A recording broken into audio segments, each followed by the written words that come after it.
لگ گئی تھی اور پی ٹی آئی کے سابقہ اتحادی ایم کیو میں باپ پارٹی کا اچانک ضمیر جاگ گئے تھے، جبکہ مولانا فضل الرحمان اس نظام کے شعلہ بشعلہ تھے۔ مولانا 16 ماہ کی شہباز حکومت میں وفاقی وزارتوں سمیت تمام سرکاری فیوز و برکات سے فیض یاب ہوتے تھے، مگر الیکشن نتائج کے بعد وہ اپنے پرانے اتحادیوں پر الزامات کی بہت سخت بوچھاڑ کر رہے ہیں۔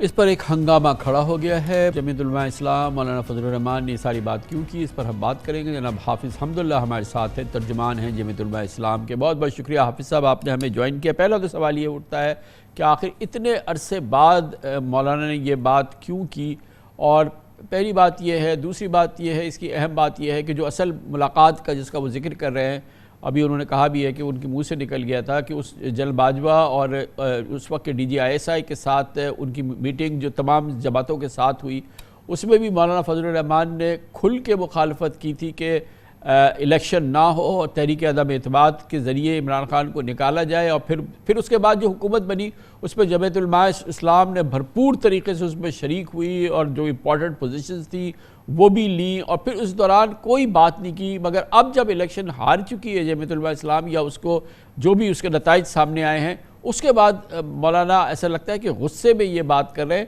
اس وقت وہ اس کے بالکل ساتھ ساتھ تھے۔ نہیں، تحریک عدم اعتماد کے حق میں مولانا فضل الرحمان صاحب نہیں تھے۔ میں خود پی ڈی ایم کی اجلاسوں میں بیٹھا رہا، بعثت ترجمان پی ڈی ایم کے۔ مولانا صاحب کی روز اول سے موقف یہی رہا ہے کہ ہم تحریک عدم اعتماد نہیں لائیں گے، کیونکہ ہم تحریک کے ذریعے عمران خان کی حکومت کا خاتمہ کریں گے، ہم اب پارلیمنٹ سے مستعفی ہوں گے۔ لیکن روز اول سے اصرار پیپلز پارٹی کی تھی کہ نہیں، تحریک عدم اعتماد۔ پی ایم ایل این اور جمعیت علماء اسلام کا ترجیحی آپشن یہ تھا کہ نہیں، ہم اس سے مستعفی ہوں گے۔ پیپلز پارٹی مستعفی ہونے کے لیے تیار نہیں تھے، کیونکہ ان کے پاس سندھ کی حکومت تھی اور یہاں ان کے پاس کافی اکثریت تھی، تو اس لیے یہ تحریک عدم اعتماد پر بضد تھی پیپلز پارٹی۔ جب لاسٹ میں تحریک عدم اعتماد کی نوبت آئی، اس وقت بھی جمعیت علماء اسلام اور مولانا صاحب کا موقف یہی رہا کہ تحریک عدم اعتماد نہیں۔ پی ایم ایل این اس وقت تھوڑا مائل ہو گئی تحریک عدم اعتماد کی طرف سے۔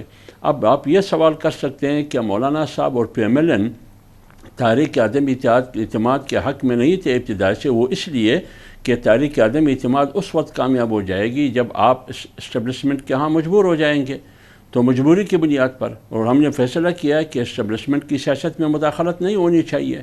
لیکن جب یہ سارے ایک پیج پر ہو گئے، خاص کر بڑی پارٹیاں، کہ ہم نے تحریک عدم اعتماد کی طرف جانا ہے، اب جمعیت علماء اسلام کے لیے مولانا صاحب کے لیے دو آپشن تھے، یا تو عدم اعتماد میں جانا ہے یا نہیں جانا ہے۔ اگر نہیں جانا ہے تو بات یہی ہوتی ہے، ایک آپشن یہ بھی تھا کہ تحریک عدم اعتماد آگے بچانا چاہتے ہیں، تو اس لیے مولانا صاحب نے عدم اعتماد کے حق میں گئے۔ آپ اقتدار میں شریک نہ ہوتے، پی ڈی ایم میں شریک نہیں ہوتے، اور مولانا صاحب کے قریب ترین خاندان کے لوگ باقاعدہ اس اقتدار میں شریک ہوئے۔ پھر آپ دیکھیں نا، کیئر ٹیکر گورنمنٹ میں بھی جناب غلام علی گورنر ہوئے ہیں، تو جمعیت علماء اسلام اس اقتدار کے پورے معاملے میں دامے ور میں سخن شریک رہی ہے نا۔ ٹھیک ہے، آپ نے بات صحیح کی۔ تحریک عدم اعتماد میں نے آپ کو کہا کہ موقف یہی تھا کہ ہم اس کا حصہ نہیں بنیں گے۔ اگر بنیں گے تو پھر ان پارٹیوں کی ترجیح کو دیکھ کر ہم نے اپنی رائے کو قربان کی مولانا صاحب نے۔ پھر جب ہم اقتدار میں گئے تو پی ڈی ایم کا فیصلہ یہ تھا ہمارے فورم پر کہ ہم 3 مہینے کے لیے جائیں گے، فوراً ہم الیکشن میں جائیں گے، اور 3 مہینے اس مقصد کے لیے کہ کچھ قانون سازی انتخابات کے حوالے سے، کچھ نیب کے حوالے سے یہ قانون سازی کرنی ہے اصلاحات کے نام سے۔ لیکن پھر بعد میں کیوں 16 مہینے تک حکومت جاری رہی، یہ سوال پی ایم ایل این سے ہونی چاہیے، کیونکہ بڑی پارٹی وہ تھی۔ کیا پی ایم ایل این پر اس کے بعد مولانا صاحب کی مشاورت کو، رائے کو زیادہ ترجیح دیتی تھی، یا آصف علی زرداری صاحب کی رائے کو زیادہ ترجیح دیتی تھی؟ تو اس لیے پی ایم ایل این سے بھی پوچھنا چاہیے کہ میرا اور آپ کا موقف تو ایک تھا کہ ہم تحریک عدم اعتماد کی طرف نہیں جا رہے تھے، تو پھر کیسے آمادہ ہو گئے آپ؟ پیپلز پارٹی کا تو روز اول سے تحریک اعتماد کا موقف تھا، جو مولانا صاحب اس کے لیے تیار نہیں تھا، پی ایم ایل این بھی تیار نہیں تھی، تو اس لیے حکومت میں ہم گئے 3 مہینے کے لیے۔ بعد میں جب یہ ہوا کہ نہیں، یہ تو ملک ڈیفالٹ ہو رہا ہے، معاشی تباہی ہے، سیاسی عدم استحکام ہے، ہم کوشش کریں گے کہ معیشت کو مستحکم کرے، اس مجبوری کی بنیاد پر پھر جمعیت علماء اسلام حکومت میں رہی۔ لیکن اس کا انجام تو آپ دیکھیں، مجھے تحریک عدم اعتماد تھی، اس کے نتیجے میں جو کچھ اور ہوئی تھی اس وقت جب عمران خان انتہائی غیر مقبول تھے، ضمنی انتخابات ہار رہے تھے، اور اس کے بعد جو پاکستان کا حشر ہوا اس کے نتیجے میں عمران خان زیرو سے ہیرو ہو گئے، اور پھر یہ جو اقتدار کی جماعتیں تھیں آپ دیکھیں سب الیکشن ہار گئی سوائے پیپلز پارٹی کے۔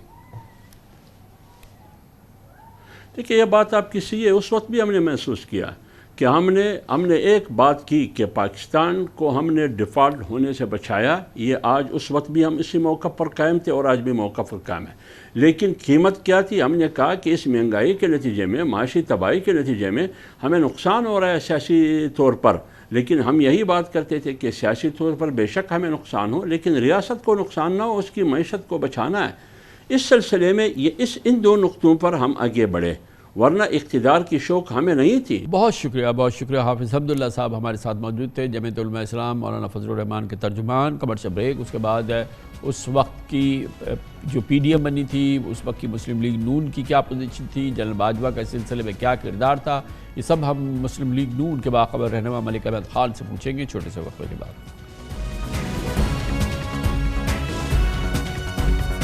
اس موضوع پہ بات کرتے ہیں جس پر ابھی ہماری بات ہو رہی تھی جناب حمداللہ خان سے، جمعیت علماء اسلام، اور ایک جو طوفان اٹھ کھڑا ہوا ہے خاص طور پہ اس بات کے بعد کہ جو بات گفتگو سامنے آئی کہ دراصل تحریک عدم اعتماد، اس وقت کے آرمی چیف جنرل باجوہ اور اس وقت کے ISI چیف کی ایک ذہن کیا تھا، اور یہ ایک منصوبہ تھا جس پہ کہ عمل درآمد ہوا، اور اس کی جو کال تھی وہ اس وقت کے آرمی چیف نے دی۔ ظاہر ہے کہ اس سلسلے میں مختلف آراء موجود ہے، مگر اس حوالے سے پاکستان مسلم لیگ نون کیا سوچتی ہے اور اس کی کیا رائے ہے، اور اس حوالے سے اس وقت کی معلومات ہمیں دیں گے۔ پاکستان مسلم لیگ نون کے بہت ہی باخبر سینئر رہنما ہیں، بہت ہی نرم گو ہیں، اور اس وقت ہمارے ساتھ موجود ہے، خاص طور پہ ان معاملات کی بہت باریک بینی سے معلومات ہے ملک احمد خان صاحب کو۔ بہت بہت شکریہ خان صاحب، آپ نے ہمیں جوائن کیا ہے۔ دیکھیں یہ تو کوئی چمبے کی بات نہیں ہوئی جب مولانا فضل الرحمان نے کہا کہ تحریک عدم اعتماد اصل میں اس وقت کی اسٹیبلشمنٹ نے اس کو ٹیلر کیا تھا، اور جنرل باجوہ نے، اور شاید ان کے منہ سے جنرل فیض نکل گیا کیونکہ وہ تو اس وقت پشاور کے کور کمانڈر تھے، تو وہ اور جو ملاقاتیں ہوئی تھی اس وقت آج کل کے جو DG/ISI ہیں اور جنرل باجوہ وغیرہ تھے، یہ تو سب کے علم میں ہے یہ بات۔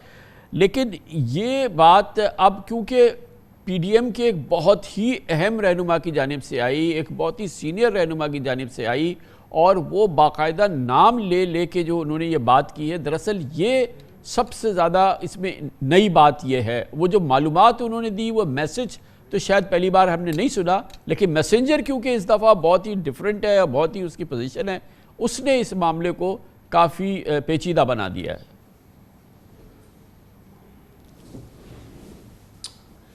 جی شکریہ کامران صاحب، میرا ویسے یہ ماننا ہے کہ مولانا نے شاید غالباً جو بات چیت کی ہے وہ اس کی وضاحت تو خود کر سکتے ہیں، کیونکہ میری نظر میں ایک مکمل آئینی اور سیاسی اور ایک جمہوری طریقے سے کیے گئے کام پہ ان کا یہ فرمانا مولانا کا کہ شاید یہ آرمی چیف کے کہنے پہ کی گئی، یہ بالکل اس لیے بے بنیاد ہے کہ سیکوینس آف تھنگز جو ہے وہ میں آپ کے سامنے رکھ دیتا ہوں۔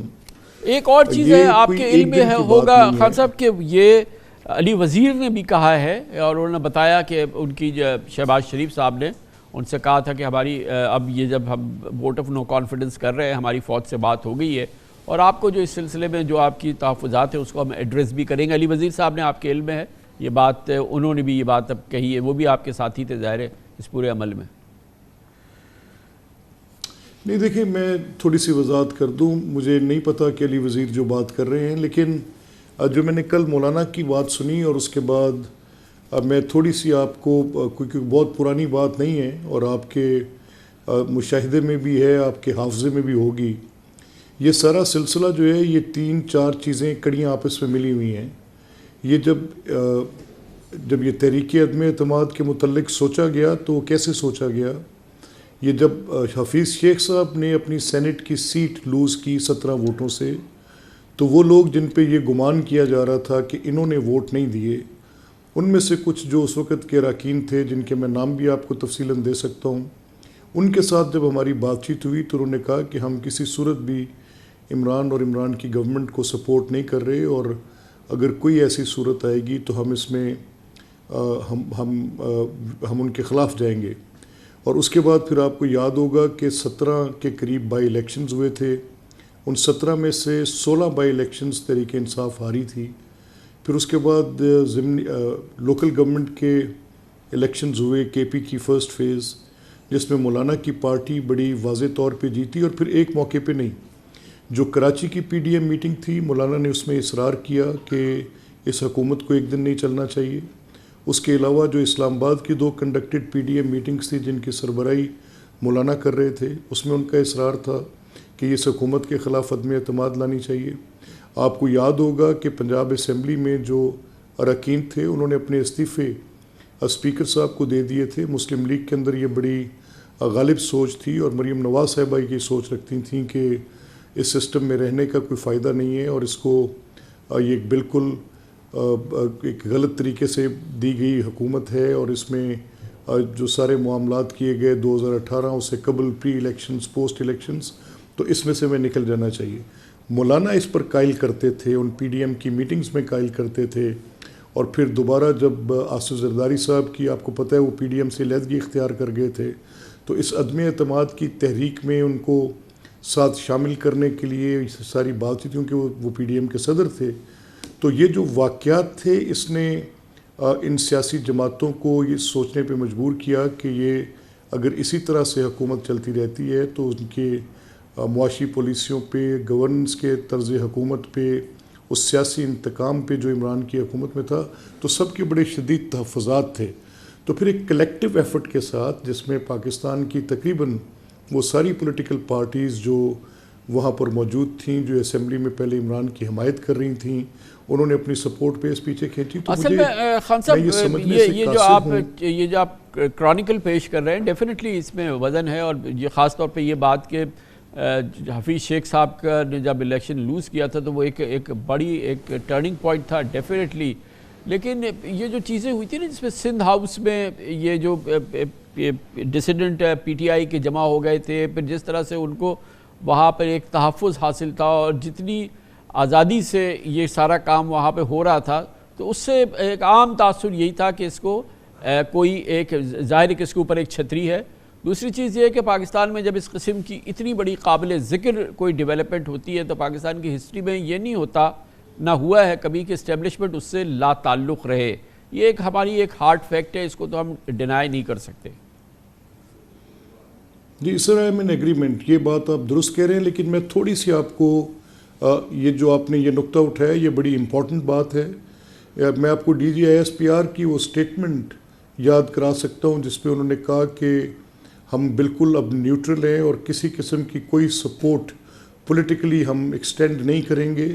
اس کے بعد پھر آپ کو یاد ہوگا کہ عمران کی کیمپین، ابھی وہ گورنمنٹ میں تھے اور تحریک عدم اعتماد کی بازگشت تھی، تو عمران کی ایک کیمپین جو جلسوں میں جا کر تھی کہ نیوٹرل مت ہوں، نیوٹرل انسان نہیں ہوتا، آپ کوئی جانور ہیں، نیوٹرل تو جانور ہوتا ہے.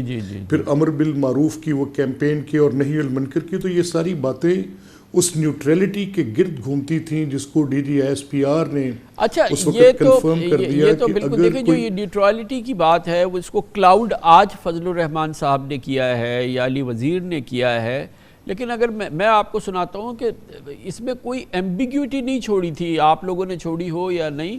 لیکن مثال کے طور پہ زرداری صاحب نے ذرا سن لیجئے. بات کافی پہلے سے شروع ہو گئی تھی، اور اس کے بعد ہمارے پاس ایک اور بیان ہے مریم نواز صاحبہ کا کہ انہوں نے کہا کہ زرداری صاحب کانٹیکٹ میں، انہوں نے ہم سے کہا ہے کہ سلیکٹرز چاہتے ہیں کہ اب پنجاب میں ہم حکومت سنبھالیں اور اس کے لیے ہم انیشیٹو کریں. یہ اس سے پہلے کی بات ہے جب آپ نے پنجاب کے وزیروں کے پنجاب کے اپنے جو اراکین تھے ان کے استعفے جمع کیے. وہ عرض میں یہ کرنا چاہ رہا ہوں کہ یہ ایک چیز جو ہے، یہ ماحول جو ہے، یہ کوئی آج نہیں بنائی، کیونکہ فضل الرحمان صاحب نے اس کے لیے الفاظ ایسے استعمال کیے، پھر غلطی سے انہوں نے جنرل فیض کا نام لے دیا، آج انہوں نے کہا ہے کہ انہوں نے غلطی سے نام لیا ہے. تو یہ ساری چیزیں جو ہیں، یہ اس کی ایک پوری بڑی سالڈ بیک گراؤنڈ ہے نا، اور اس لیے اس کو کمپلیٹلی ڈسمس کرنا ذرا مشکل نظر آتا ہے. خان صاحب نہیں، میں سر میں ود ڈیو رسپیکٹ میں یہ کہوں گا کہ یہ تو ایک سٹیٹمنٹ ہے جس کے اندر سے ہم کوئی نتیجہ تلاش کر رہے ہیں، جو زرداری صاحب کی آپ نے سنائی اور جو سلیکٹرز کی بات ہے. جب ایک سٹیٹمنٹ آ گئی، ہمیں پتہ ہے اس سے پہلے ایک پورا نیریٹو تھا کہ سیم پیج پر ہیں، گورنمنٹ کو سپورٹ کرنا، اداروں کی ذمہ داری ہے. ہم پولیٹکس میں سپورٹ نہیں کر رہے لیکن وہ گورنمنٹ ہیں اور گورنمنٹ کو سپورٹ کیسے نہ دیں جب حکومت کو مدد مانگے. تو یہ ایک صورتحال 3-3.5 سال تھی.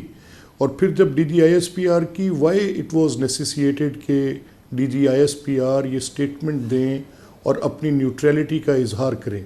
اب اگر وہ نیوٹریلٹی یہ اس پہ جو معترض تھے وہ دا دین پرائم منسٹر عمران خان تھے اور وہ بڑے نان پولیٹیکل پوزیشن پر جا کر اس پہ معترض تھے. انہوں نے سراج الدولہ کہنے سے بھی اجتناب نہیں کیا, غدار کہنے سے بھی اجتناب نہیں کیا, جانور کہنے سے بھی اجتناب نہیں کیا, اور جو کچھ وہ کہہ سکتے تھے. تو زرداری صاحب کی تو بڑی میک پروپورشنلی وہ جو بات کر رہے ہیں, اور اگر آپ نے کسی چیز کو ایویلویٹ کرنا ہو جکسٹا پوزیشن میں رکھ کے, تو پھر عمران کی وہ سٹیٹمنٹس رادر زیادہ کنونسنگ ہیں جس میں وہ معترض ہو رہے ہیں کہ یہ ادارے جو ہیں یا اس وقت کی جو اسٹیبلشمنٹ ہے یا فوج ہے, واٹس ایور یو کال دم, کہ وہ ان کی سپورٹ نہیں کر رہے اور وہ نیوٹرل ہو گئے ہیں.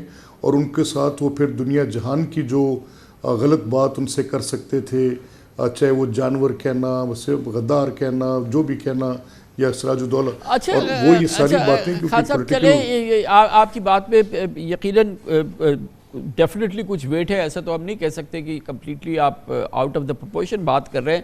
مگر ایک بات تو یہ دیکھیں نا, ابھی تھوڑا سا ہائنڈ سائٹ پہ دیکھیں کہ یہ جو تحریک عدم اعتماد آپ لوگ لائے اس وقت لائے جب آپ نے فرمایا کہ 17 میں سے 16 نشستیں عمران خان ہار چکے تھے, پی ٹی آئی ہار چکی تھی, برا حال تھا مقبولیت کا, مہنگائی, تمام معاملات, معیشت کی کیفیت بہت زیادہ خراب تھی, اور عمران خان اپنی شاید جو بھی ان کی جس لیول کی بھی مقبولیت تھی اس کی بالکل نچلی سطح پر تھے. اس میں کوئی دوسری رائے نہیں ہے کہ سیاسی طور پہ بھی 3-4 مہینے سے زیادہ وہ سروائیو نہیں کر سکتے تھے. یہ جو انٹرونشن ہوئی, جو چاہے وہ تحریک اعتماد چاہے صرف پارلیمنٹ کے انیشیٹو پہ ہوئی, فوج نے نہیں کروائی, مگر اس کا نتیجہ تو پاکستانی بہت اس کی قیمت بڑی مہنگی ادا کر رہے ہیں. اس وقت سے لے کے اب تک پاکستان جس صورتحال سے گزر رہا ہے خان صاحب, اس میں کوئی بھی آپ کسی چلتے ہوئے پاکستانی سے کہیں تو وہ یہی کہے گا کہ یہ کیا کیا, 3-4 مہینے بعد تو ویسی وہ اپنے بوجھ تلے دب جاتی, وہ حکومت ختم ہو جاتی. مگر وہ انٹرونشن کر کے 16 مہینے کی حکومت, نون لیگ نے اپنی ساری کریڈیبلٹی کو اس میں اڑا کے رکھ دیا, اور پھر ظاہر ہو سکتا ہے اس کا بڑا کنٹریبیوٹنگ فیکٹر ہو جو ابھی یہ ریزلٹس آئے ہیں. تو یہ تو ایک ڈیوسٹیٹنگ کیلکولیشن تھی جس میں کہ آپ تحریک عدم اعتماد لائے اور اس کا نقصان پاکستان نے اٹھایا. جی کامران صاحب, میں آپ کے ساتھ اس بات پہ متفق ہوں کہ کچھ کردار ایسے ہوتے ہیں کہ جن کے ساتھ انسٹیبلٹی جڑی ہوتی ہے. آپ یہ صرف یہ پچھلے 3 ماہ یا تحریک عدم اعتماد کے 3 ماہ یا ان کانسیکوینس ٹو دیٹ اس کے 1.5 سال کی انسٹیبلٹی نہیں ہے. میں بہت زیادہ پیچھے نہیں جاؤں گا, لیکن 14 اگست 2014 سے آنورڈز ان دھرنوں کے بعد ملکی سیاست کے اندر کہاں استحکام ہے. میں آپ کو ایک سمپل ریزن یہ دے سکتا ہوں کہ کچھ مجھے ریشنلی یہ بات کہنے میں کوئی آر نہیں ہے. میں بالکل without the fear of contradiction آپ سے یہ کہہ رہا ہوں کہ ہمارے سامنے 2 راستے تھے. ایک راستہ یہ تھا کہ ہم اپنا پولیٹیکل کیپٹل جو ہے اسی کی ہم حفاظت کریں, اس کو فردر ہم بڑھائیں, اور گورنمنٹ کے خلاف ہم ایجیٹیشنل پولیٹکس میں اسٹریٹ پہ رہیں, اور ان کی حکومتی پالیسیوں کے خلاف, چاہے وہ معیشت کی ہیں یا گورننس کی ہیں, ان کے خلاف اپنی ایک اپوزیشن کے طور پہ پوزیشن لیں. لیکن ساتھ ہی ہمیں وہ جو فکر لاحق تھی, جو ہمارے خدشات تھے, وہ درست ثابت ہوئے. اگر وہ سارے میجرز نہ کیے جاتے اور ان کی گورنمنٹ ختم نہ کی جاتی تو پاکستان عملی طور پہ ڈیفالٹ کے دہانے پہ تھا. آپ سے بہتر یہ کوئی نہیں جانتا. بہت شکریہ, بڑی نوازش. ملک احمد خان صاحب, پاکستان مسلم لیگ نیو, ان کے باخبر سینئر رہنما ہمارے ساتھ تھے. کمرشل بریک, اس دوران نیوز ہیڈ لائنز دیکھیں, جس کے بعد ہم اپنے پروگرام کے باقی حصے کے ساتھ آئیں گے. آپ دیکھ رہے ہیں خبروں, تبصروں اور تجزیات پر مبنی پاکستان کا سب سے معتبر نیوز شو دنیا, کامران خان کے ساتھ. صرف ہم ہی نہیں, پورا عالمی میڈیا کئی ہفتوں سے کہہ رہا تھا کہ 8 فروری کو ہونے والے پاکستان کے الیکشن متنازع ترین ہوں گے. ایسے ہی ہوا. 8 فروری کے انتخابات پہلے روز سے ہی انتہائی کنٹروورشل ہو گئے. ان کے نتائج کو کوئی ماننے کو تیار نہیں, ماں سوائے ان جماعتوں کے جنہوں نے کہ یہ الیکشن جیتا, یا بقول حزب اختلاف کی, یا ان کی جو اوپوننٹس ہیں ان کے بقول انہیں الیکشن جتوایا گیا. جب الیکشن کی رات یہ سب معاملہ اس وقت ہوا جب اچانک نتائج آنا بند ہو گئے تھے. نتائج سامنے آنے کے بعد متنازعہ اور یہ تنازع کیفیت جو ہے یہ مزید اس میں اضافہ ہوا۔ مقامی اور بین الاقوامی میڈیا کی خبریں اداریے تبصرے الیکشن نتائج کو مشکوک بنا چکے ہیں۔ ہارنے والی جماعتوں کے ساتھ انتخابات میں فتح حاصل کرنے والی جماعتیں بھی الیکشن میں دھاندلی کے الزامات لگا رہی ہیں۔ نون لیگ، پیپلز پارٹی، MQM اپنے تحفظات کا اظہار کر رہی ہے مگر نتائج تسلیم کرتی ہیں، لیکن PTI، جمعیت علماء اسلام، ANP، جماعت اسلامی، GDA سمیت دیگر کئی جماعتوں نے انتخابی نتائج کو مسترد کر دیا ہے۔ انتخابات میں دھاندلی کے خلاف آوازیں بلند سے بلند تر ہوتی جا رہی ہیں۔ آج جامشور و سندھ میں پیپلز پارٹی مخالف جماعتوں پر مشتمل گرینڈ ڈیموکریٹک الائنس یعنی GDA نے انتخابی دھاندلی کے خلاف ایک بہت بڑا جلسہ کیا، جس میں بہت بڑی تعداد میں عوام شریک ہوئے۔ عوام کے اس عظیم جمع غفیر کے پرامن احتجاج میں JUI، جماعت اسلامی نے بھی بھرپور شرکت کی۔ GDA حامی جماعتوں نے سندھ میں جامشور و انٹرچینج پر، جبکہ جمعیت علماء اسلام نے صوبے کے 3 مقامات پر احتجاجی دھرنے دیے۔ اس کے علاوہ آج ہی جماعت اسلامی نے اسلام آباد میں بھی احتجاج کیا۔ 5 روز قبل TLP نے لاہور میں انتخابات دھاندلی کے خلاف بڑا مظاہرہ کیا تھا۔ بلوچستان میں 4 جماعتی اتحاد کا احتجاج ایک ہفتے سے جاری ہے۔ PTI کے بانی عمران خان نے کل عوامی احتجاج کی کال دے رکھی ہے، جبکہ آج اسلام آباد میں PTI کے رہنماؤں نے کارکنان کے ہمراہ دھواں دھار پریس کانفرنس میں الزام عائد کیا کہ انتخابات میں ہماری 179 نشستیں ہونی چاہیے تھی، ہم سے 85 نشستیں چھینی گئیں۔ قومی اسمبلی کی 46 نشستوں کا ڈیٹا ہمارے پاس موجود ہے۔ ان حلقوں میں فارم 45 کی بنیاد پر ہم الیکشن جیت چکے ہیں۔ کل ایک غیر متوقع پیش رفت میں PTI کا وفد JUI قیادت سے ملنے پہنچا، جہاں دونوں جماعتوں کا اتفاق ہوا کہ 8 فروری کا الیکشن دھاندلی زدہ ہے اور عوامی مینڈیٹ کی درست ترجمان نہیں ہے۔ ایسے انتخابات سے ملک میں سیاسی و معاشی استحکام نہیں آ سکے گا۔ فضل الرحمان نے انتخابات میں دھاندلی کے وہ الزامات لگائے کہ خدا کی پناہ دھاندلی کا سب سے بڑا بینیفیشری نون لیگ کو قرار دیا اور اپنے موقف میں الیکشن کمیشن اور اسٹیبلشمنٹ کو بھی آڑے ہاتھوں لیا۔ لیکن ان سب کے باوجود خوشائند بات یہ ہے کہ JUI، PTI اور یہ دونوں جماعتیں پارلیمنٹ کا حصہ ہوں گی اور یہ پارلیمنٹ کا حصہ رہنا چاہتی ہیں۔ اب اس موضوع پہ بات کرتے ہیں۔ احتجاج اور بھرپور احتجاج ہم نے خاص طور پہ آج جامشوروں میں دیکھا۔ اندرون سندھ کی جماعتیں متحد ہیں اس الیکشن کے خلاف اپنی آواز بلند کرنے کے لیے۔ اس پر مزید بات کرتے ہیں، ہمارے ساتھ موجود ہیں جناب ایاز لطیف پلیجو، سربراہ قومی عوامی تحریک۔ بہت بہت شکریہ پلیجو صاحب۔ یہ بتائیں کہ یہ ایک آج کی تو بہت بڑی ایک گیدرنگ ہو گئی ہے، لیکن اوورآل جو الیکشن ریزلٹس آئے ہیں، جو ساری سچویشن ہے، آپ ایک جلوس نکال لیں، ایک جلسہ کر لیں، ایک ریلی کر لیں، مگر جو نتائج آ چکے ہیں، اب جو تمام سیاسی جماعتیں جو ہاری یا جیتی وہ سب اس کو اس لحاظ سے تسلیم کر رہی ہیں کہ وہ پارلیمنٹ میں بیٹھ کے اور اس کو اب جمہوری تسلسل کو برقرار رکھنا چاہتی ہیں۔ یہ احتجاج اپنی جگہ، مگر اس کا کوئی نتیجہ تو فی الحال پلیجو صاحب نکلنے والا نہیں ہے۔ کامران خان صاحب شکریہ۔ بات در حقیقت یہ ہے کہ کچھ لوگ سمجھ رہے ہیں کہ یہ صرف اس الیکشن پہ رد عمل ہے سندھ کے لوگوں کا۔ دیکھیں، پورے پاکستان میں گزشتہ 15-20 سال میں حکومتیں تبدیل ہوتی ہیں، مختلف لوگوں کو اقتدار میں آنے دیا جاتا ہے، مگر یہ واحد سندھ کا صوبہ ہے جو پاکستان کا بانی صوبہ ہے، جہاں 15-20 سال سے ایک ہی پارٹی کی حکومت مسلط کی گئی ہے۔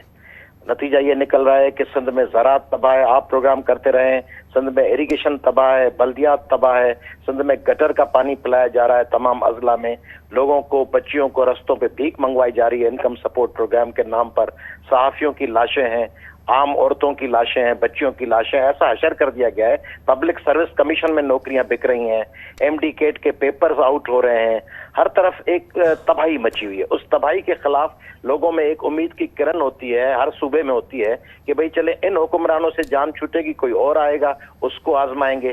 سندھ سے یہ امید چھین لی گئی ہے۔ ہر دفعہ ہوتا کیا ہے کامران خان صاحب کہ 2 چیزیں آتی ہیں الیکشن سے پہلے۔ ایک تو یہ ہوتا ہے کہ جوڑ توڑ ہوتا ہے، نئے الائنس بنتے ہیں، ارینجمنٹس ہوتی ہیں، مگر آخری لمحوں میں ڈیل ہو جاتی ہے، جو آج کے GDA کے جلسے میں بھی کہی گئی۔ دوسری بات یہ ہوتی ہے کہ پاکستان بھر میں کرپشن کی بات ہوتی ہے، تباہی ہے، بربادی ہے، اور پھر کرپشن کے ملزمان کو کچھ سزائیں بھی ہوتی ہیں، کنوکشنز ہوتی ہیں۔ آپ پنجاب میں دیکھ لیں، KPK میں دیکھ لیں، سندھ وہ واحد صوبہ ہے جہاں پہ بڑا شور و غل کر کے آخر میں جو کرپٹ ملزم ہوتے ہیں ان میں سے کسی کو کنوکشن نہیں ہوتی، پھر وہ بڑے شان و مان سے آ کر وزیر بن جاتے ہیں۔ تو سندھ میں یہ 60 لیکن اگر اس پہ عوامی رد عمل ہوتا اور زور و شور کا رد عمل ہوتا تو ہم الیکشن کے دوران دیکھتے آپ لوگ ضرور لگا رہے ہیں دھاندلی کے الزامات اور مختلف الزامات اپنی جگہ ہیں، لیکن فیکٹ ریمینز کہ شاید پبلک اتنی اوور ویلمنگلی پیپلز پارٹی کے خلاف نکلی نہیں اور اس نے ووٹ نہیں دیا. مور اور لیس پیپلز پارٹی اندرون سندھ کا الیکشن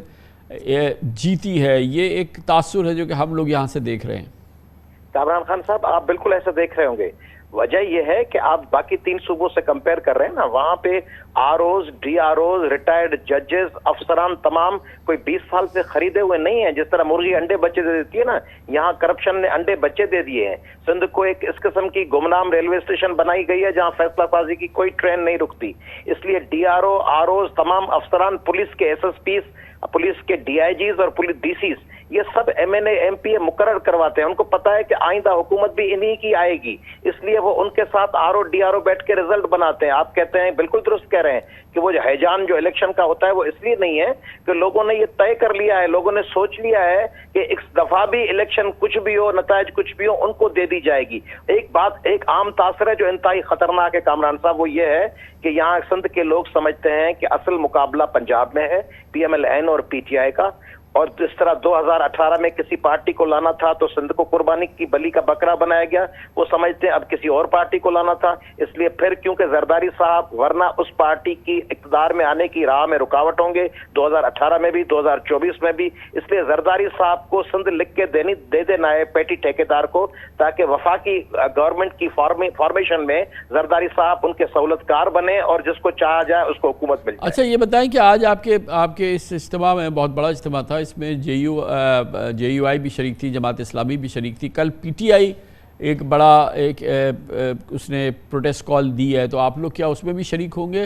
کیونکہ پی ٹی آئی آج آپ کے اس احتجاج میں شریک نہیں تھی بظاہر. پی ٹی آئی کے کچھ لوگ آئے تھے، مگر پی ٹی آئی کا کوئی بڑا ڈیلیگیشن نہیں تھا. پی ٹی آئی کے کچھ ریپرزنٹیٹیوز تھے، مگر جی ڈی اے کی قیادت کی جو آج ہم نے اسٹیج پہ میٹنگ کی ہے پیر صاحب پگارا کی قیادت میں، انفارمل، کیونکہ فارمل میٹنگ کا وقت نہیں تھا، اس میں ہم نے ایک تو 20 کو مورو میں اپنے بہت بڑے دھرنے کا اعلان کیا ہے، اور دوسرا ہم نے اعلان کیا ہے کہ سندھ اسمبلی میں جس دن اوتھ ٹیکنگ ہوگی اس دن سندھ اسمبلی کا پرامن گھیراؤ کیا جائے گا. پی ٹی آئی کے حوالے سے ابھی تک ہماری جی ڈی اے کی کور کمیٹی کو دعوت نہیں ملی. دعوت ملی تو اس پہ پیر صاحب پگارا کی قیادت میں اس پہ غور و فکر ہوگا.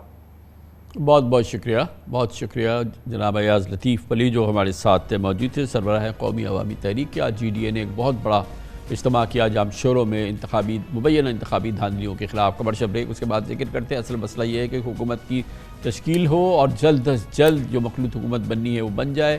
سلسلے میں جو پیپلز پارٹی کی شرائط ہے وہ کسی صورت سے اس پر کوئی سمجھوتا ہو جائے تاکہ پاکستان آگے بڑھ سکے. اس کی حکومت سازی کی اس وقت کیا سچویشن ہے، کہاں کھڑی ہے، اس کا بغور جائزہ لیتے ہیں ایک چھوٹے سے وقفے کے بعد.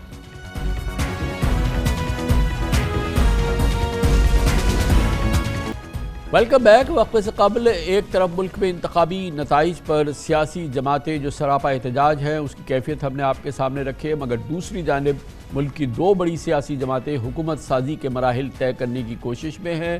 اس حوالے سے دونوں جماعتوں کی کوارڈینیشن کمیٹیز کی میٹنگ ہو رہی ہے. عام تاثر یہی ہے کہ اس وقت پیپلز پارٹی کی چالاک شرائط حکومت میں شمولیت کی سب سے بڑی رکاوٹ ہیں، اور دوسری جانب ابھی عہدوں پر باقاعدہ بڑی کھینچا تانی ہونی باقی ہے. اطلاعات کے مطابق اس وقت نون لیگ وزیر اعظم کے عہدے سمیت وزیر اعلیٰ پنجاب، چیئرمین سینٹ اور گورنر پنجاب کے عہدے اپنے پاس رکھنا چاہتی ہے، جبکہ پیپلز پارٹی کو صدر مملکت کے عہدے کے ساتھ اسپیکر قومی اسمبلی، گورنر سندھ اور بلوچستان کے عہدے مل سکتے ہیں. چیئرمین سینٹ کے لیے نون لیگ چاہتی ہے کہ اسحاق ڈار اور ناظم نذیر تارڑ ان کے امیدوار ہوں، اور قومی اسمبلی کے لیے پیپلز پارٹی کے امیدوار اسپیکر کے لیے یوسف رضا گیلانی اور راجہ پرویز اشرف ہو سکتے ہیں، اور جبکہ اسپیکر کے لیے نون لیگ کے امیدوار اعظم نذیر تارڑ کی خبریں ہیں. پیپلز پارٹی نے نون لیگ کی حمایت کا اعلان کیا ہے مگر حکومت کا حصہ بننے کو تیار نہیں، جبکہ نون لیگ کو یہ بات ہضم نہیں ہو رہی ہے. وہ چاہتی ہے کہ پچھلی پی ڈی ایم حکومت کی طرح پیپلز پارٹی اس مرتبہ بھی اقتدار کی ذمہ داریاں نون لیگ کے ساتھ سنبھالے. موجودہ صورتحال میں آنے والی حکومت کو بہت سی مشکلات اور سیاسی اور معاشی فیصلے کرنے ہیں، اور ان فیصلوں کا بوجھ صرف مسلم لیگ نون اٹھائے. پیپلز پارٹی صرف اہم عہدے اور اس کے فائدے سمیٹے گی نون لیگ کے لیے بظاہر یہ لگتا ہے کہ گھاٹے کا سودا ہے. کم از کم مسلم لیگ نون کی ساری سینئر لیڈرشپ اس بات کو یقینی طور پہ سبسکرائب کرتی ہے یا اس بات سے بالکل آمادہ ہے کہ یہ کسی صورت میں بھی نون لیگ کے لیے فائدے کا سودا نہیں ہے. اطلاعات ہے کہ ابتدائی فارمولے میں نہ صحیح آگے چل کر پیپلز پارٹی حکومت کا حصہ بن سکتی ہے یا اس کو بننا پڑے گا. نون لیگ کے سینئر رہنماؤں کا موقف ہے کہ پیپلز پارٹی کو حکومت میں شامل ہونا چاہیے. نون لیگ کے پاس 75, پیپلز پارٹی 54 اور ایم کیو ایم کے پاس 17 نشستیں ہیں، جبکہ پی ٹی آئی کی حمایت یافتہ آزاد اراکین سب سے زیادہ 93 نشستوں کے ساتھ سر فہرست ہیں. حکومت سازی کے یہ مراحل اب بہت ہی کرٹیکل معاملہ ہے. اس حوالے سے جاری گفتگو ہے اور ایک کشمکش کا عالم ہے اور پوری قوم منتظر ہے کہ جلد از جلد یہ مرحلہ عبور ہو. قومی اسمبلی کا اجلاس ہو، اس کے فوراً بعد اسپیکر اور ڈپٹی اسپیکر کے الیکشنز ہو جائیں اور اس کے فوراً بعد پھر قائد ایوان یعنی کہ وزیر اعظم کا الیکشن ہو جائے اور حکومت سازی شروع ہو جائے اور پھر پاکستان کسی شاید استحکام کی جانب یا کسی یقینی کیفیت میں کم از کم داخل ہو جائے. اس وقت کی موجودہ صورتحال اس حوالے سے کیا کشمکش ہے، یہ ہم پوچھیں گے. ہمارے ساتھ موجود ہیں جناب مجیب الرحمان شامی، پاکستان کے سینئر ترین نیوز اینالسٹ ہیں، ایڈیٹر ہیں اور بڑا وسیع تجربہ رکھتے ہیں. پاکستان کی پوری سیاست انہوں نے دیکھی بھی ہے، اس کا تجزیہ بھی کیا ہے. اور اس کے ساتھ ہی ہمارے ساتھ ایک اور بہت ہی تجربہ کار صحافی، سینئر صحافی جناب رئیس انصاری بھی موجود ہیں جو جی نیوز سے منسلک ہے. بہت بہت شکریہ.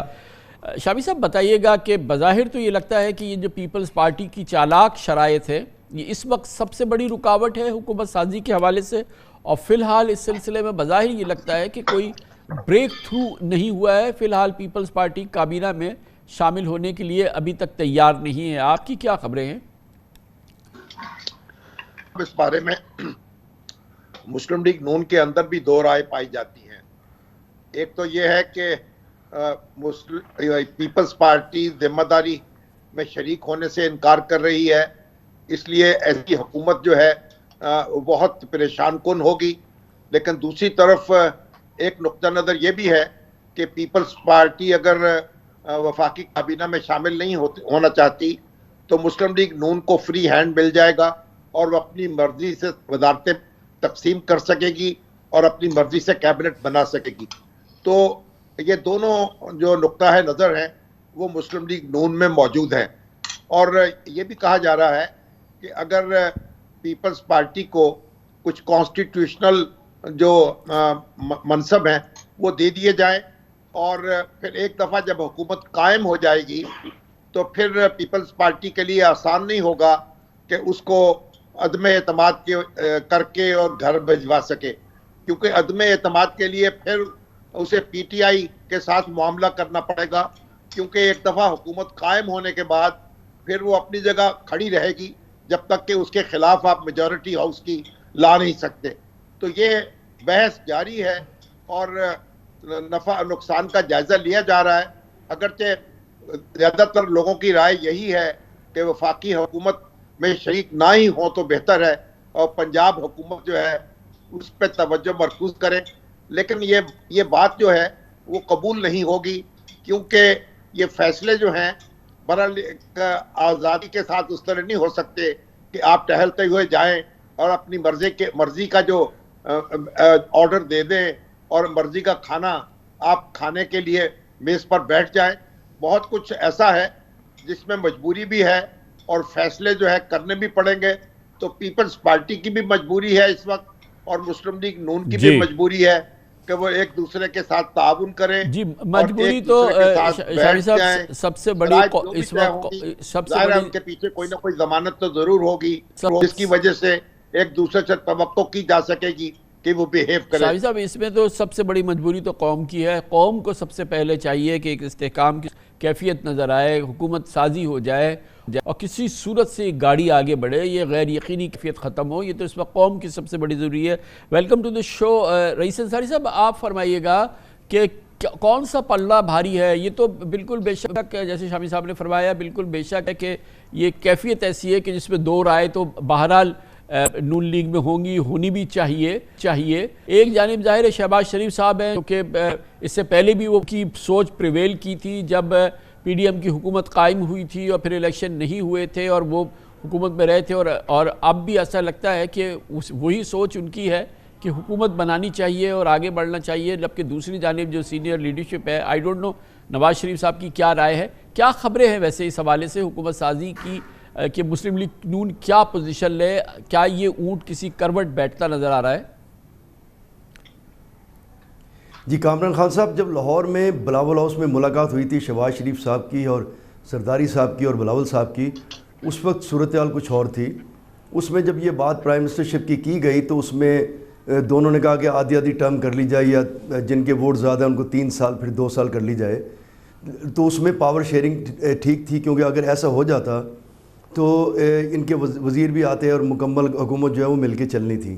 لیکن اس کے بعد جب یہ سی کی میٹنگ ہوئی پیپلز پارٹی کی، تو اس میں جو فرد اللہ بابر ہے وہ بہت ہارڈ لفظ بولے انہوں نے، اور اس کے بعد پیپل پارٹی نے سینیریو چینج کر دیا۔ انہوں نے کہا ٹھیک ہے، اگر آپ نے پرائم منسٹرشپ لینی ہے تو لے لیں، ہم اس میں وزیر نہیں بیٹھیں گے۔ کیونکہ جو بلاول ہاؤس میں ملاقات ہوئی تھی اس میں وہ نون لیگ تیار تھی کہ چیئرمین سینٹ بھی دے دیں اور اسپیکر قومی اسمبلی بھی دے دیں، وہاں صدر کی بات نہیں ہوئی تھی۔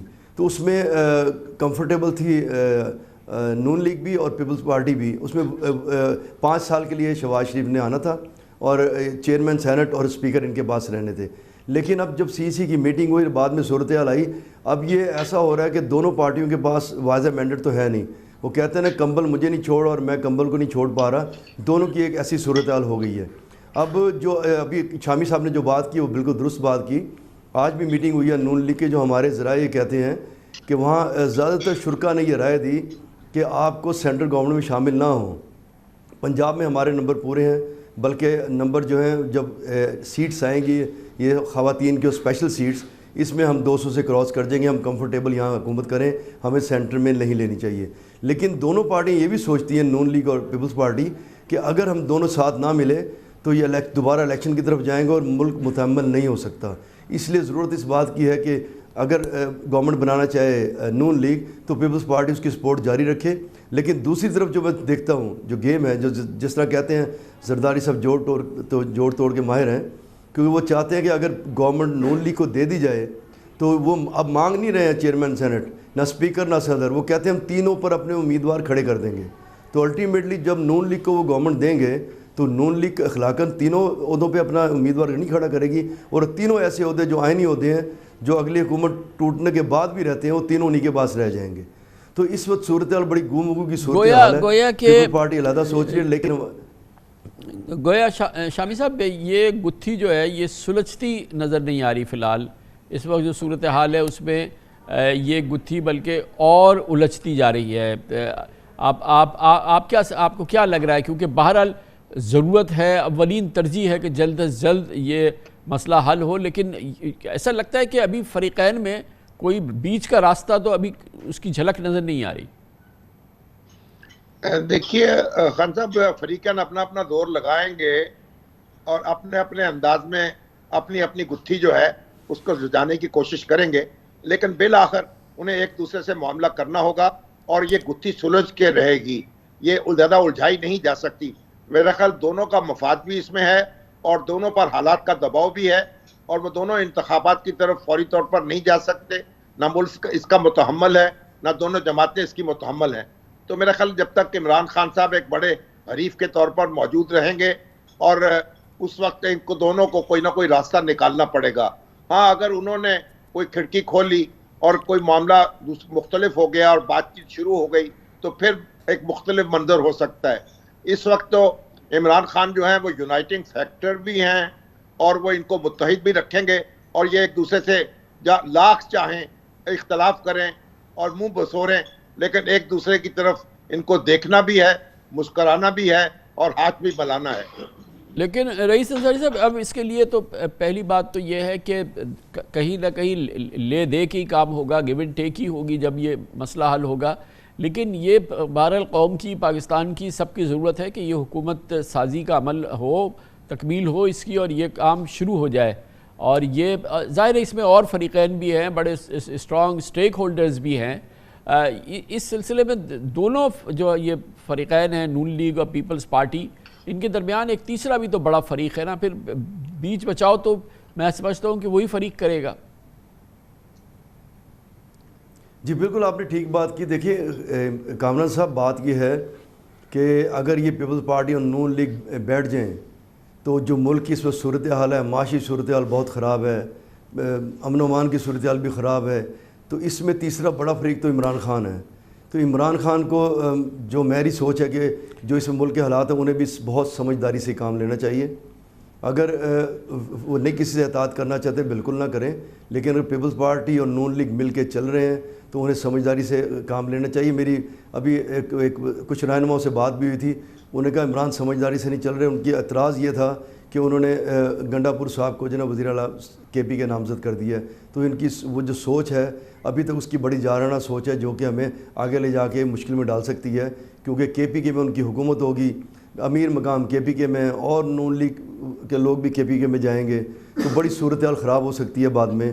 تو اسی لیے شامی صاحب کتنا حل طلب مسئلہ ہے اور کتنی حل طلب اس میں ابھی یہ جدوجہد ہے, جس میں کہ یہ تین جو کلیدی اس وقت کانسٹیٹیوشنل پوزیشنز ہیں, پریزیڈنٹ کی, چیئرمین سینٹ کی, نیشنل اسمبلی اسپیکرز کی, بلکہ پیپلز پارٹی تو چاروں گورنرز بھی مانگ رہی ہے.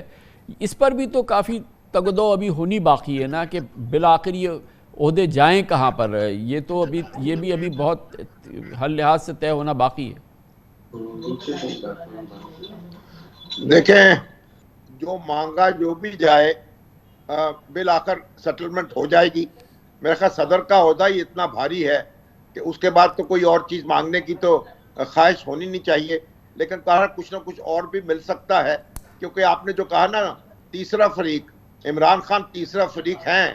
اگر وہ تیسرا فریق ہیں تو پھر تینوں سے اوپر بھی تو ایک فریق ہے. جی میں اسی فریق کی بات کر رہا ہوں. متحد بھی رکھے گا, اس کا دباؤ بھی ہوگا. تو ہم نہیں سمجھتے کہ وہ اپنی مرضی کے ساتھ ایک دوسرے سے مقاطع کر سکیں گے. تو میرا خیال ہے کہ معاملہ تو طے ہونا ہے, اور کچھ بھی لین دین ہو اور کچھ بھی دباؤ ہو, یہ نفسیاتی معاملہ ہے. جو فریق اپنے اعصاب جو ہے مضبوط رکھے گا وہ کم سے کم دے گا, اور جو اس کے اعصاب جواب دے جائیں گے وہ زیادہ سے زیادہ دے گا. اس وقت تو مسلم لیگ نون جو ہے وہ بہت اس بات پر مسرور ہے کہ اس کو پنجاب مل گیا ہے, اور یہاں بلا شرکت غیر اس کی حکومت ہوگی, اسے کسی کا محتاج نہیں ہونا ہوگا. اور اسی طریقے سے سندھ ہے, وہاں زرداری صاحب کا پرچم لگا رہا ہے. بلوچستان جو ہے اس میں بھی وہ توقع لگا رہے ہیں. تو ان کو بھی بہرحال یہ معاملہ کرنا ہے. رئیس زرداری صاحب یہ بتائیے گا کیا یہ امکان بالکل نہیں ہے کہ نواز شریف صاحب کہیں کہ جی ہم نے پنجاب لے لیا, مریم بی بی پنجاب چلائیں گی, پنجاب ہی سب کچھ ہے, 18ویں ترمیم کے بعد اور NFC کے بعد یہ تمام پنجاب ہے تو سب کچھ ہے, تو پنجاب ہمارے پاس ہے, کمفرٹیبل ہماری پوزیشن ہے, یہ وفاق زرداری صاحب چلائیں, پیپلز پارٹی چلائیں, اور ہم ان کو سپورٹ کرتے ہیں, پوری طرح سے ہم ان کو سپورٹ کرتے ہیں, وہ وزارت عظمیٰ لے لیں, اور پھر ہم دوسری جو کانسٹیٹیوشنل پوزیشنز ہے اس پہ ہم بات کر لیتے ہیں. میں نے یہ ایک تصوراتی بات کی ہے, لیکن کیا یہ ممکنات میں شامل نہیں ہے؟ دیکھیں آپ نے جو ایک پہلی بات کی اس کو میں تھوڑا جواب دے دوں کہ جو آپ نے تیسری بات کی, تیسرے فریق کی تیسری قوت کہہ لیں, جی وہ پیپلز پارٹی اور نون لیگ تو ان سے سمجھ سکتے ہیں کچھ ان کی بات, لیکن دیکھنا یہ کہ عمران خان ان کی بات کس حد تک سمجھتا ہے, تو اس کے بعد ہی آگے بات چلے گی. دوسری بات جو آپ نے کی اپنے یہ نواز شریف کی, اب وہ سوچ رکھتے ہیں, وہ ساتھ دینے کو بھی تیار ہوں گے, لیکن بات پھر وہیں آگے پھنس جائے گی کہ اگر وہ پیپلز پارٹی کو سینٹرل گورنمنٹ دے دیتے ہیں, جو پھر صدر کا عہدہ ہے, چیئرمین کا ہے, اور اسپیکر ہے, اور گورنرز ہیں, پھر نون لیگ اس پہ بات کرے گی. تو لیکن جو ہماری جو آپ نے بات کی, جو یہ معاملہ چل رہا ہے, ہماری ایک سینئر رہنما سے بات ہوئی تھی, اس نے کہا جی ہماری جو کمیٹیز بیٹھی ہیں پیپلز پارٹی کی اور ہماری نون لیگ کی, اس میں ہماری اچھی پیش رفت جاری ہے, اب تک مثبت پیش رفت جاری ہے. تو دیکھتے ہیں کہ یہ کہاں تک, اور کہہ رہے ہیں 2-3 دن میں یہ چیزیں کلیئر ہو جائیں گی. اور کامران صاحب میں ایک چھوٹی سی آپ کو اس کے ساتھ ایک اور چیز کہنا چاہتا ہوں اگر اجازت دیں آپ, وہ یہ کہ میں نے بڑی بات چل رہی ہے ٹی وی پر کہ جی کسی ٹی وی نے کوئی رزلٹ دے دیا, کسی ٹی وی نے کوئی رزلٹ دے دیا, اور سارا ملبہ تقریباً میڈیا پہ ڈالا کہ میڈیا نے غلط رزلٹ دیا. دیکھیں ہم کوئی غلط رزلٹ نہیں دیتے, ہم ایک بھی غلط رزلٹ نہیں دیتے. جتنے ٹی وی چینل ہیں جو ان کو رزلٹ آ رہے ہوتے ہیں آر او سے یا مختلف پارٹیز کے, جی آپ نے بالکل صحیح بات کی ہے. ٹی وی چینل نے جو رزلٹ تھا وہ رزلٹ دیا ہے, اس کے بعد رزلٹ وہ نہیں آپ نے جاری کیا, تو اس میں ٹی وی چینل کا تو کوئی قصور نہیں ہے. آخر ہم لوگ سب 11-12 بجے تک ایک رزلٹ دیکھ رہے تھے, اور ہمارے پاس مصدقہ اس کی جی ساری میں تھوڑی سی ایکسپلین کر دوں آپ کو تھوڑا سا. جی جی جی تو اس میں سر میں یہ کہنا چاہ رہا ہوں کہ دیکھیں بعض اوقات یہ ہوتا ہے کہ دنیا کے پاس ایسے پولنگ اسٹیشن سے رزلٹ آ رہے ہوتے ہیں کہ اس میں ایک فریق جیت رہا ہوتا ہے. اب ہمارے پاس ایسے رزلٹ آ رہے ہو جائیں جس میں دوسرا فریق جیت رہا ہوتا ہے, لیکن اینڈ وہیں ہوتا ہے کہ جو جیت رہا ہو, ہمیں کوئی لینا دینا نہیں کسی کی جیت ہار سے. جو رزلٹ آ رہا ہے اس کی جیت دکھا رہے ہیں, جس کی ہار ہے اس کی ہار دکھا رہے ہیں. لیکن یہ جو آج بھی مریم اورنگزیب صاحبہ نے بہت پریس کانفرنس میں بلیم دیا, یہ قطعی طور پہ ہم نے نہیں کیا. میں لاہور میں پورا پچھلے 37 سال مجھے بھی آپ کے ساتھ جرنلزم میں ہو گئے ہیں, ہم نے کوئی ایسا رزلٹ نہیں دیا جو ہمیں آر آفس یا ہمیں کنفرم نہ آیا ہو. تو ہمارے پاس تو باقاعدہ بے فارم آئے. ہمارے پاس تو حلقہ NA 130 جس میں نواز شریف تھے اس کے فارم 45 آ رہے تھے ہمارے پاس, ہم اس کی مطابق دے رہے تھے, ہم نے کوئی پاس سے تو نہیں دینے کسی. جی اب وہ نہیں رہے فارم 45. شامی صاحب بالکل اس کو ہمیں کنکلوڈ کرنا ہے, تو اگر 1 منٹ میں پلیز کر دیں کہ یہ گاڑی اب کہاں رکے گی, یہ اونٹ کب کروٹ لے گا, کب بیٹھ جائے گا, کروٹ تو لے چکا ہے, بیٹھ جائے. میرا خیال آئندہ چند روز میں یہ معاملات طے ہو جائیں گے, اور یہ اونٹ ہے یا گھوڑا ہے یا گدھا ہے, برا کسی نہ کسی کروٹ بیٹھ ہی جائے گا انشاءاللہ. بہت شکریہ مجیب الرحمان شامی جناب رئیس انصاری ہمارے ساتھ موجود ہے. خبر شب بریک اس کے بعد ذکر کریں گے. ایک بات طے ہے اقتدار کی اس بہت بڑی تگدو کے اندر کہ تخت پنجاب شریف خاندان کے پاس رہے گا, اور پہلی بار انتخاب لڑ کے جیتنے والی مریم نواز جناب نواز شریف کی صاحبزادی اس تخت پنجاب پہ براجمان ہوں گی. جیسے ہی یہ حکومت سازی کا عمل شروع ہوگا, یہ ایک نئے دور کا آغاز ہوگا. بظاہر نواز شریف صاحب کا دور اختتام کی جانب, اور مریم نواز کا اقتدار کا دور اب شروع ہو رہا ہے. پاکستان ویسے تو پچھلے ہفتے ہی متنازع الیکشن کے نتیجے میں نام نہاد جمہوری عمل سے گزرا ہے, لیکن ہمارے سیاسی کلچر میں موروثیت اتنی مضبوط ہے کہ سوائے PTI کے تقریباً ہر بڑی جماعت میں خاندانی حکمرانی کا تسلسل ہے. مثال کے طور پہ مریم نواز ممکنہ طور پہ پنجاب میں شریف خاندان کی چوتھی وزیر اعلیٰ ہوں گی. نواز شریف, شہباز شریف, حمزہ شہباز کے بعد اب مریم نواز تخت پنجاب سنبھالیں گی. البتہ یہ بات خوش آئند ہے کہ ملک کی آدھی سے زیادہ آبادی والے صوبے پنجاب میں مریم نواز ملک کی پہلی خاتون وزیر اعلیٰ ہوں گی. پچھلے ہفتے 8 فروری کو مریم نواز نے پہلی بار الیکشن میں حصہ لیا اور لاہور سے قومی اسمبلی اور پنجاب اسمبلی کے رکن منتخب ہوئی. کل عمران خان نے میاں اسلم اقبال کو PTI کے وزیر اعلیٰ کے طور پہ نامزد کیا, لیکن پھر نون لیگ اور اس کے اتحادیوں نے پنجاب میں حکومت بنانے کے لیے سادہ اکثریت حاصل کر لی ہے, جس سے ثابت ہوتا ہے کہ پنجاب کی سیاست نون لیگ کی گرفت میں رہے گی, جس کی کمان اب مریم نواز کے پاس ہوگی. جارحانہ اور مزاحمتی بیانیے سے اقتدار تک پہنچنے والی مریم نواز کا سیاسی سفر ہم آپ کو دکھاتے ہیں اس رپورٹ میں. مریم نواز کے حوالے سے قیاس کیا جا رہا ہے کہ وہ زندگی کے پہلے الیکشن کے بعد وزیر اعلیٰ پنجاب بن رہی ہیں, اور کوئی بعید نہیں کہ آئندہ الیکشن کے بعد وزیر اعظم پاکستان کی امیدوار بھی ہو سکتی ہیں. کوئی اب نون لیگ مریم نواز دور میں داخل ہو گئی ہے. اہم بات یہ بھی ہے کہ پنجاب کی بیوروکریسی نے نامزد وزیر اعلیٰ مریم نواز کو ابھی سے رپورٹ کرنا شروع کر دیا ہے. خبریں ہیں کہ چیف سیکرٹری پنجاب زاہد اختر زمان مسلسل 3 دن سے روزانہ جاتی امرہ میں مریم نواز سے ملتے ہیں, اور مریم نواز سے شاید وہ ڈائریکشنز بھی لے رہے ہیں. بہرحال یہ آیا ہے کہ مریم نواز اب سے چند دنوں کے بعد پنجاب کی وزیر اعلیٰ ہوں گی. تخت پنجاب ایک اور شریف خاندان کے فرد کے پاس آئے گا, اور اس طرح سے تسلسل جاری ہوگا شریف خاندان کی سیاست کا بھی, اور نون لیگ کی کم از کم آئندہ 5 سال تک پنجاب میں سیاسی گرفت مضبوط رکھنے کا بھی. اس موضوع پر بات کرتے ہیں. ہمارے ساتھ موجود ہیں پاکستان کی ممتاز بہت ہی مقبول پریزنٹر ہیں, ایئر وائی نیوز سے منسلک ہیں, وسیم بادامی ہمارے ساتھ موجود ہیں. بہت بہت شکریہ وسیم بادامی صاحب, آپ نے ہمیں جوائن کیا ہے. یہ فرمائیے گا کہ کیا یہ کہنا مناسب ہوگا کہ مسلم لیگ نون اب نواز شریف دور کے بعد سے منتقل ہو کے مریم نواز دور میں اب باقاعدہ داخل ہو رہا ہے, وہ جب وہ پنجاب کی وزیر اعلیٰ بنیں گی, اور یہ بات اب نواز شریف صاحب نے عیاں کر دی ہے کہ ان کی وراثت ہے یا ان کی جانشین مریم نواز ہیں, چاہے وزیر اعظم پاکستان شہباز شریف ہو, لیکن نون لیگ کی کمان اب ایک طرح سے پریکٹیکلی مریم نواز کے پاس ہوگی. بسم اللہ الرحمن الرحیم. ہر اعتبار سے یہ کہنا مناسب ہوگا, اور اس امر کو میاں نواز شریف صاحب نے اتنا اہم جانا کہ ایک رائے ہے جو کہ میری بھی اپنی رائے ہے کہ انہوں نے اپنی وزارت عظمیٰ اس وجہ سے کمپرومائز کر دی کہ اگر میں وزیر اعظم رہتا ہوں تو پھر نیچے بیٹی وزیر اعلیٰ شاید نہ رہ پائیں, تو ٹھیک ہے میں وزیر اعظم نہیں بنتا، لیکن میں اپنی زندگی میں اپنی صحت اپنی حیاتی میں اپنی بیٹی کو پاکستان کے سب سے بڑے صوبے کی کمان سونپ جاؤں، تاکہ پھر آگے کے لیے ظاہر ہے میاں شہباز شریف صاحب اور نواز شریف صاحب تو ایک ہی ایج گروپ کے ہیں، اللہ لمبی زندگی دے صحت دے، لیکن ظاہر ہے تاکہ یہ طے ہو جائے کہ پھر آگے اس پارٹی کی کمان مریم نواز شریف صاحبہ کے پاس ہے، تو یہ بالکل کہنا اعتبار سے ٹھیک ہوگا۔ اور ایٹ دا سیم ٹائم یہ بہت بڑا جوا بھی ہے سیاسی اعتبار سے۔ یاد رہے کہ یہ وہی پی ایم ایل این ہے جو عمران خان صاحب کی مخالفت اس بات پہ کرتی رہی کہ ملک بہت نازک دور سے گزر رہا ہے، ایسے میں آپ کیسے ایک ان ایکسپیرینسڈ آدمی کو ملک کی باغ دوڑ دے سکتے ہیں؟ تو ملک اتنے ہی نازک دور سے گزر رہا ہے، لیکن آپ نے پنجاب کی باغ دوڑ جو کہ آج صدر پاکستان ہے حکومت کے لحاظ سے ان ایکسپیرینس مریم بی بی کے حوالے کی ہے، جن کی بے شک پارٹی کے لیے بہت خدمات ہیں، بہت بریو بہت کریجس، لیکن بہرحال گورننس کے حساب سے تو ایکسپیرینس نہیں ہے۔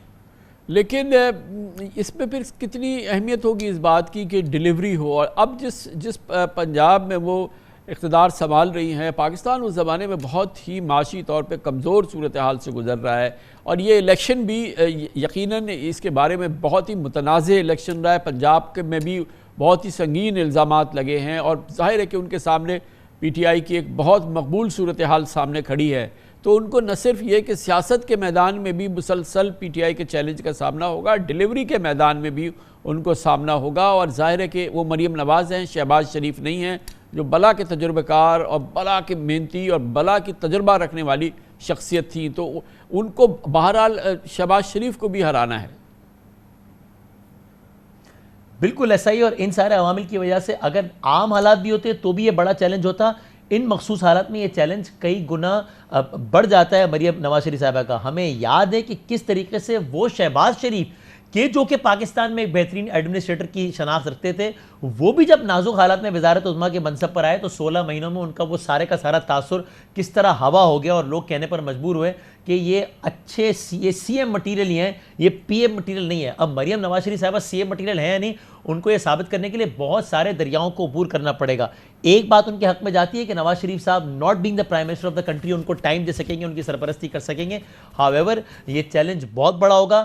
آپ کتنے زیادہ بہادر ہیں، جری ہیں، اینٹی اسٹیبلشمنٹ ہیں، جیل میں ٹائم گزار سکتے ہیں، یہ الگ صفت ہے، اور آپ کتنے قابل ہیں یہ بالکل الگ صفت ہے، جن کا آپس میں کوئی تعلق نہیں ہے۔ سو آپ میں دونوں صفات ہو بھی سکتی ہیں، اور ہو سکتا ہے آپ بہت بہادر ہوتے ہوئے بھی آپ بہت کمپیٹنٹ نہ ہو۔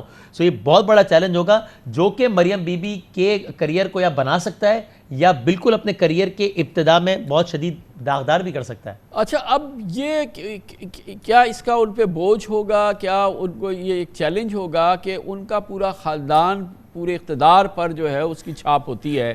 ظاہر ہے کہ نواز شریف صاحب کی اپنی ایک پوزیشن ہے، چچا جو ہیں پرائم منسٹر ہوں گے، دوسرے جو اسحاق ڈار صاحب ظاہر ہے کہ بڑا قریبی رشتہ ہے، وہ یا چیئرمین سینٹ ہوں گے یا پھر کابینہ کے اندر کوئی ڈی فیکٹو پرائم منسٹر ہوں گے، اور پورا خاندان، پھر حمزہ شہباز صاحب کو شاید قربان کرنا پڑا ہے شہباز شریف صاحب کو، ان کی سیاست کو، لیکن یہ جو پوری موروثی سیاست اور پورے خاندان کی سیاست جو ہے، کیا اس سے ان کو فائدہ ہوگا یا یہ کہ اس کا دباؤ رہے گا ان پہ؟